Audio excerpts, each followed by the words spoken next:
Well, this is new. Yes, I am alive. Are you sure?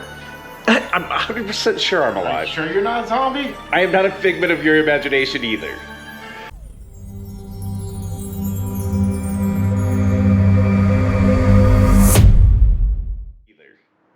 Alright then. Hi folks, Dylan Interesting. with Tabletop Foundry. I know it's been a minute I haven't been around. Work's been chaotic, life has been chaotic, but here we are, actually in somebody else's garage. Yeah, not mine for a change. We're actually in my house.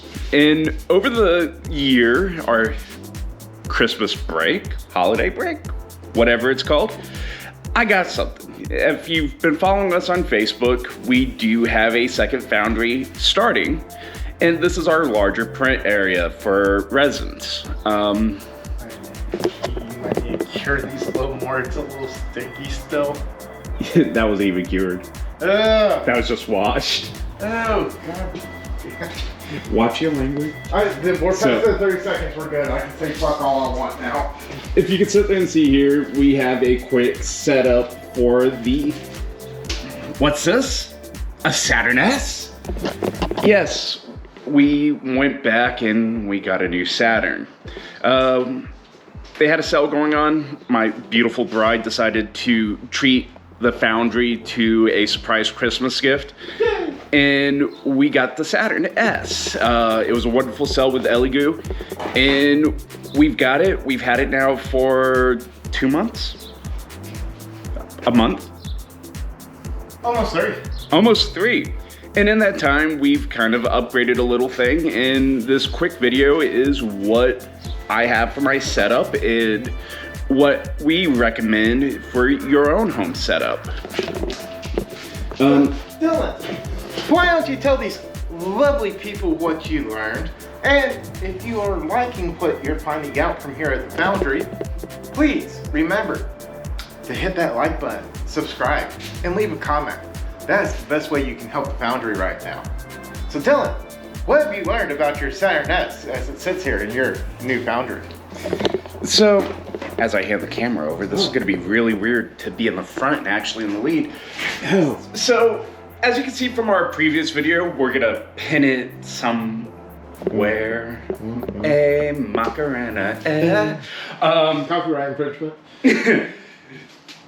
We had some issues with the original Saturn when it first came out. We decided... Key in the video failure. Anyways, continue. I'll edit that out. Anyways, continue.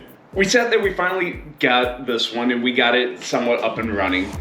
And first thing I did was I went with what most people getting into resin printing have done. Granted, I am part of the Foundry, so I have some experience with working with 3D prints. We realized very quickly that the standard pickle jar and water wasn't gonna work, or pickle jar and isopropylene. So we had to quickly wait till a payday because, well, daddy gotta get paid. And we upgraded to the Mercury Wash and Cure Station 2.0. Without a doubt, that is probably the best investment I have made. Is it? With that being said, let's kind of talk about my process here. As you can see here, I have a basic lifetime warranty table from Sam's Club, and it is divided in half. The line right here is legit something I use. Everything to the right is considered my dirty side, and everything to my left of it is my clean side.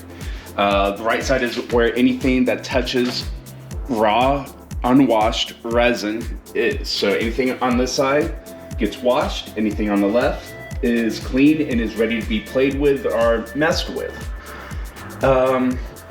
Originally I had this set up for my printer itself, but there is a slight dip in the table itself, and I didn't want to be fighting with a leveling situation. So I went with the good old handy dandy Bravo 2nd Battalion 4th Field Artillery Tough Box. Shout out to the Deep Attack Battalion. With this, now I have a place to go from my resin printer to my dirty side, if you will, to my clean side, to my cure and post-op.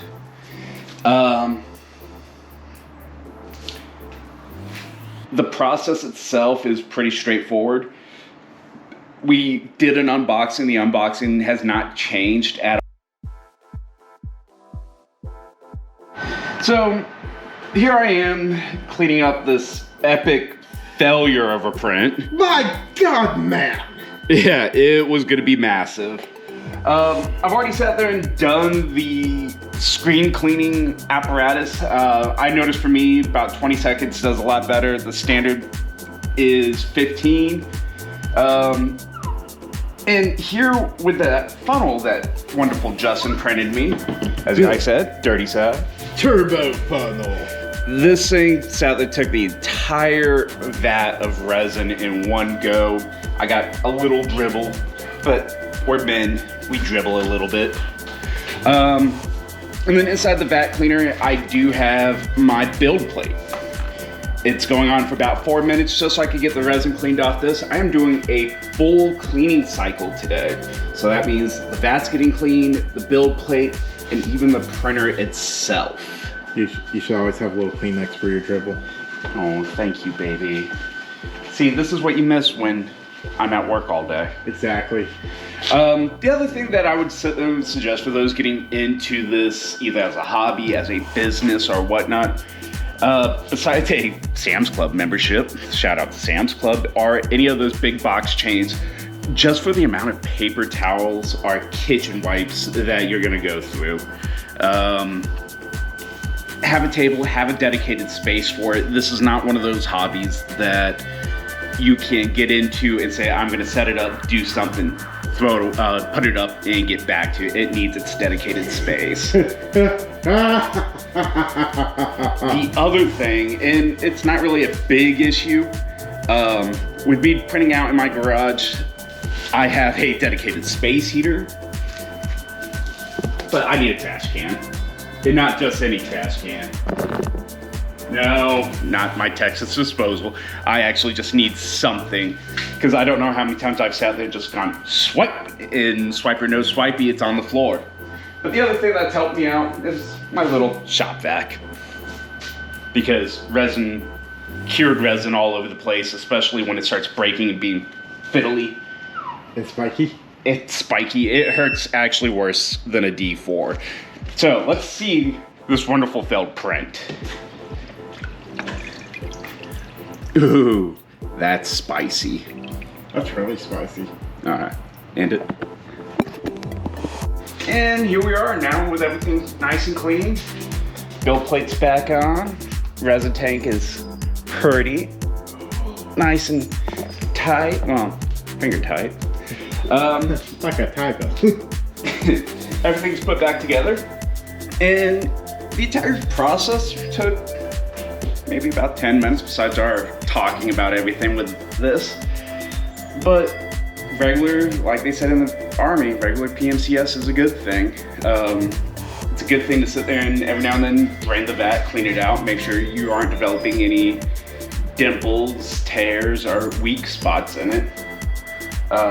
This is probably the second time since I've owned it. I've done a deep clean besides a epic failed print when I first got it that I had to do it. But just simple, easy to go. With that being said, if you have any questions, concerns, gripes, complaints, or even if you want to sit there and talk about our evil overlords, by all means, leave that comment down below. Because here at Tabletop Foundry, we care. Stay awesome, stay creating. Have a good day.